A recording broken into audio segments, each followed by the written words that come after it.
malaky baminany. Malaky toko fahatelo, ovakina manomboka amin'ny andimy voalohany.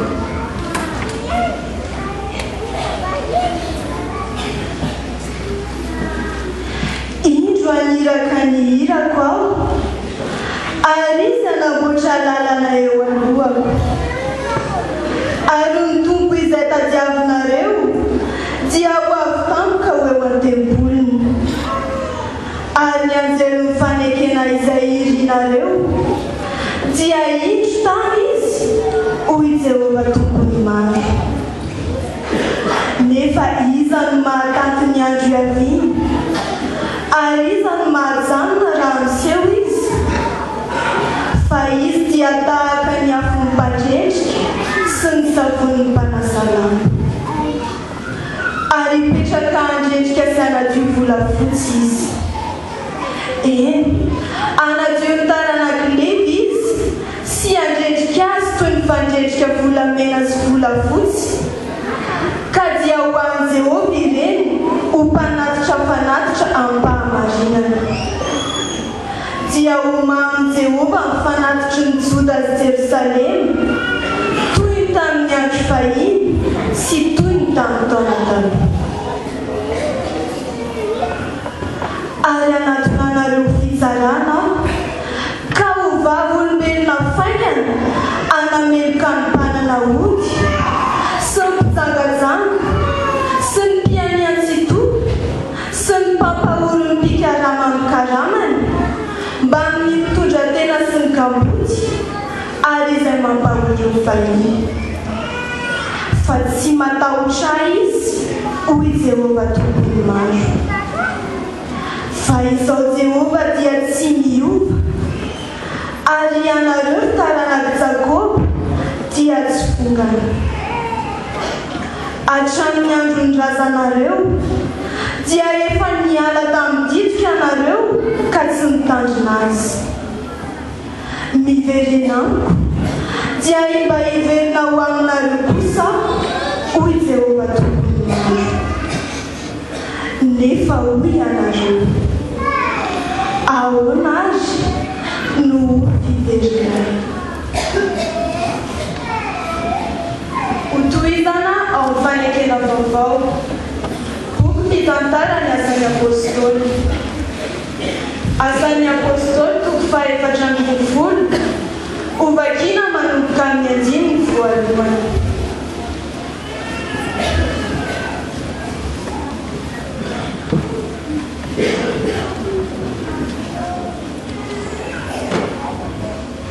Ary nontaniko ny Paoly sy Barnabasy dia niara-niditra tao amin'ny sinagogan'ny Jiosy izy ka mitoviteny, ka dia olona betsaka mino na Jiosy na Jentilisa. Fa ny Jiosy izay tsy nino dia nampitaitra ny Jentilisa ka nanome fo azy hanohitra ny rahalahy. Ary nitoetra ela teo izy dia nitoro tamin'ny fahasahiny noho ny fahatokian'ny tompo izay nanome vavolombelona hamarina ny tenin'ny fahasoavany ka nampanao azy roalahy famantarana sy fahagagana.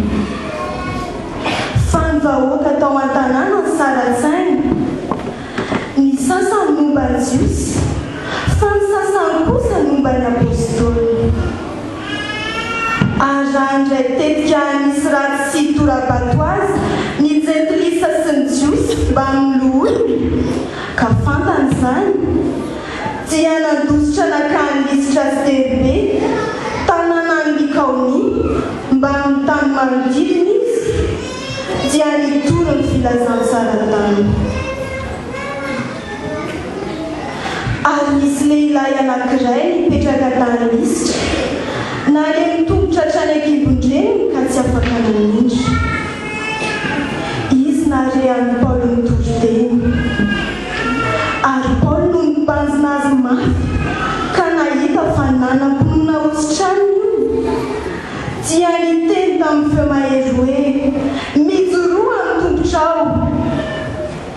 Dia niatsambosambotra raha lehilahy ka nitsangatsangana. Falanana amin'ny filazantsara masina araka ny Matthieu.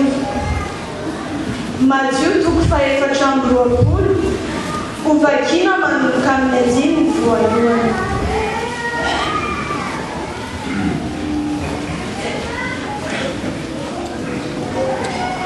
Ary avy amin'izany no anakinana ny tonteny amin'ny anaran'i Jesosy Kristy.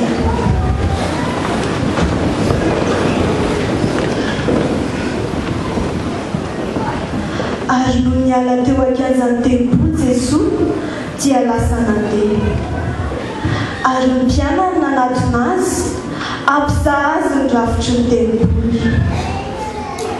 Fa izy namaly ka nanao taminy hoe: tsy hitanareo va ireo rehetra ireo?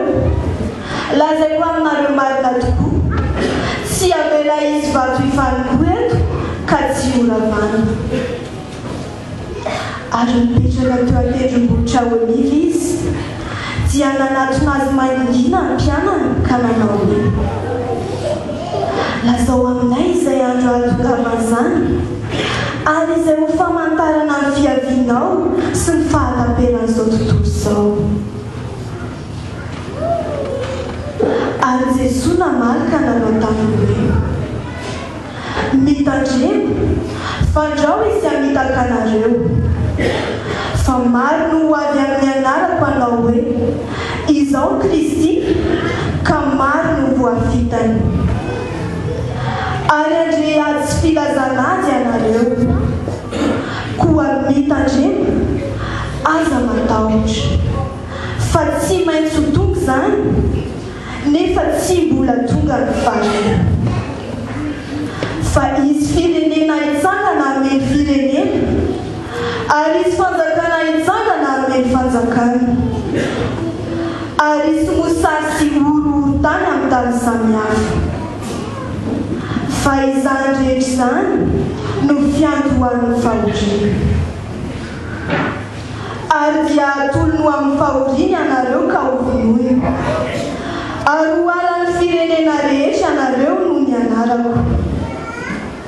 Ary amin'izany andro izany dia ho tafitohina ny maro, ary fampiapanga sy hifankahala izy. Ary izy mpamina ny sandoka maro hitsangana ka hamitaka ny maro. Ary noho ny habeny tsy fankatoavan-dalàna dia hiamangatsika amin'ny fitiavany maro. Fa izay maharitra hatramin'ny farany no ho vonjena. Ary ho toriana amin'izao tontolo izao ity filazantsara amin'ny fanjakana ity, ho vavolombelona amin'ny firenena rehetra, dia vao ho tonga ny farany. Masina ny tenin'ny Tompo.